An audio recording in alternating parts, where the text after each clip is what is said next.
Hey guys, my name is Ryan. Today we're going to be talking about a shooting that happened on May 4th around the D.C. area, around the Washington Monument, where a Secret Service approached an individual that appeared to have a weapon on him. The suspect ran away from them, shooting at the Secret Service agents, which they returned fire, and an innocent minor bystander was injured.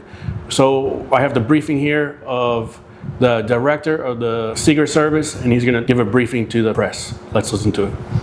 Good afternoon, everyone. My name is Matt Quinn. I'm the Deputy Director at United States Secret Service. I have Chief Richard McCauley with me, Chief of United States Secret Service Police. Approximately 3:30 this afternoon, our plainclothes officers and agents that consistently patrol the outer perimeter of the White House complex identified a suspicious individual that appeared to have a firearm. They called in support from our marked uniformed Secret Service police to make contact with that individual. Upon making contact, that individual fled briefly on foot, withdrew a firearm, and fired in the direction of our agents and officers. All right, so you heard right there, Secret Service, you may not see them, but if you're walking around anywhere around the Capitol, around DC, in the area, they are there, they see you, they're watching you. Don't do anything stupid. They approached this individual, as you heard. The director said that they spotted an individual with a concealed carry weapon. It appears to be what they said is concealed carry weapon, as you'll see in a second. He talks about printing of the weapon on his clothing. And so they approached the individual, he ran, and shots were fired. All right, let's get back into the briefing. Officers, they returned fire and engaged. That individual was hit. He's since been transported to the hospital. Have no comments on his condition. I can tell you that at least one, we believe only one bystander was hit by the suspect. That individual is a juvenile, did not sustain any life-threatening injuries, but he's also receiving treatment at the hospital. I'll point out that not long before this shooting occurred, the Vice President's motorcade did transit through this area. The investigation itself, in terms of the use of force in the shooting, will be conducted by Metropolitan Police Department. Okay, so that was something interesting right there. The Deputy Director just stated that moments before the shooting, before the individual was spotted, that there was a motorcade. It turns out that it was actually the Vice President's motorcade was traveling through the area. And when this person was found and captured, some people are putting this shooting together with the last shooting that happened at the hotel against President Trump. But this director is saying, as of right now, they do not have ties together, that this is a one-off incident. Matthew, do we know how your guys identified this person as being suspicious? Was he on a radar or just how he appeared? No, my understanding is they observed a print, we would call it, visual print of a firearm. These are trained surveillance detection personnel out there looking every day to look for just that. Not far from the White House complex, and they observed a visual print of a firearm. Did he attack the motor? Okay, so he just said it right there. He said that the undercover agents spotted the individual with a firearm underneath their clothing. He's talking about a print of the firearm. So maybe he wasn't concealing that well. Maybe when their shirt was tucking up against him in a certain way that maybe you can see the handle of the firearm somewhere. He keeps on pointing to his sides. Obviously, the guy probably had it on his side here somewhere. So you could see that through his clothing, through his shirt, more than likely. It's probably the handle of that firearm is usually what protrudes if you're caught. And so that's what he is mentioning here at this moment. In any way, did he approach it with any menace? No, not to my knowledge. Was there any other reason to believe he was suspicious beyond just having a firearm? That's enough for me. So that's an interesting statement right there that the lady of the media just made to the director. The media asked if he was doing anything suspicious other than only carrying a firearm. And the director said, no, that's enough for me. Only simply having the weapon is enough for him. Obviously, the individual did know he was doing something wrong, because why would you flee if you're not doing anything wrong? That's my understanding of that. Why would you flee? But also, it turns out that you are able to have a firearm in the DC area. I'll get into that a little bit more in just a second here. But there are zones, gun-free zones in the DC, and where he was at, I'll show you, it is actually a gun-free zone. And do we know if the child who was struck was definitely struck by the shooter, by accident, perhaps by the officer?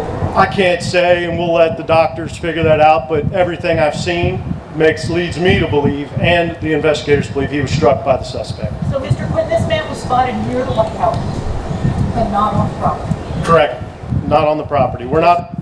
A lot of people are saying on social media that it's the police that are getting reckless and shooting, and innocent random bystanders are getting shot. But as the director just stated here, it turns out, as far as he is aware from the evidence that he has seen so far, that the innocent bystander was shot by the suspect, but he said he declines to answer, and he will let the doctors actually give that information. We are, just real quick, we're not far at all, you have been here, from where this incident took place. Tell us exactly where he was spotted, not here. It was. I can't say exactly, but they had been following him for a brief period of time before uniformed police engaged. Spotted near the White House first. Let's go one at a time, go ahead. Approach the motorcade. Was there any indication that that was his intent? No, but we will get to the bottom of that. And Did he say anything to the officers? Yeah, so as I said at the beginning of the video, they cannot directly correlate this incident to this individual, this suspect, directly trying to attack the president or the vice president for that matter, but they are still conducting investigation, and they said they will find out. I'm pretty sure they'll let us know if they believe that is to be the case. I'm not at liberty right now until we get for sure. Any sort of communications? Again, I can't say right now. And the Vice President in the motorcade went past before this incident happened. Yes. And Matthew, we see a backpack and sneakers there. Are those the suspects or are those the kids? I'm not sure. The backpack you probably see is our first aid trauma kit that our officers providing life care after shooting the suspect. Do you have an age on the child that was struck? Is it male or female? And then I can just tell you right now that it's a juvenile. So do two more questions, Related guys. to the other attempts on President Trump's life? I'm sorry, say again? Do you believe this is related potentially to the other recent attempts on Trump's life? I can't say. I'm not going to guess on that. I can tell you that every time, one, we're patrolling this area and every site we do 24/7 hardcore. Whether or not it was directed to the president or not, I don't know, but we will find out. Weapon recovered?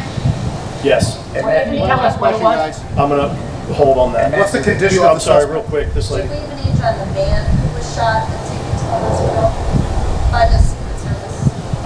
I don't know specifically, so I'm going to not tell you. An adult male. and Matthew, can you just confirm it was not a uniformed Secret Service officer, but a plain clothes, and was it a male officer? Or That- agent, male agent? That first That mate. fired the shot? No, I can confirm with you it was uniformed Secret Service police officers that engaged the suspect. But it was a plain clothes who made the first visual. Yes, sir. Deputy? So this report, I just wanted to reiterate here, it was in fact a plainclothes Secret Service agent that spotted the individual with what would be an illegal firearm in this particular area. From there, this plainclothes officer more than likely radioed the uniform division, and they approached the suspect, which is when the suspect ran and the shooting occurred. So just so you can see for yourself here, if you're in or around the DC area, if you're traveling to the DC area, there are quite a bit of restrictions for carrying a firearm in the area, but you are allowed to do so in some way, shape, or form. I'll show you the website here. It's the Washington D.C. Police Department here, the Metropolitan Area Police Department here that's in charge of that. So here's the website, mpdc.dc.gov/firearms. It has all the information you need right here. They are some quite strict guidelines. You have to register your firearm. You have to take a concealed carry safety course, amongst other things. There's certain ways it's very specific and regulated how you're able to travel with the firearm, but this is here for you. So where was this shooting at? The director said it was on 15th by the way of 15th Street and Constitution Avenue. And here is the Washington Monument, as you can see here. So somewhere around this area is where the shooting occurred, I'm assuming. And if you look here, if you're not familiar, so here you got the Smithsonian National Gallery of Art, and you got the World War II Memorial and the Lincoln Reflection Pool and the Lincoln Memorial here. If you go north this way is the Presidential Park and the White House is right here. So it's right down the street here, if you can see that. So one of the regulations for the firearm is you're not allowed to be within 1,000 feet of government buildings and many other areas. So the Washington Monument is right here, and that's well within like 700 yards or something of this corner street. Plus you have the National Museum of African American History and Culture. That's probably another area that's no firearm zone or gun-free zone here. Probably this entire green area, I'm assuming, is probably a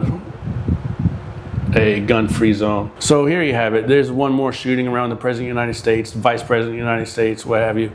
And so this is getting out of control at this point.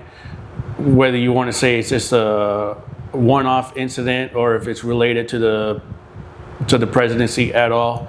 So what are your opinions here? What's going on? Is this, what do you think? Is this a one-off or is this another attack? What's your take on this? Let me know down in the comments below. I'll see you in the next video.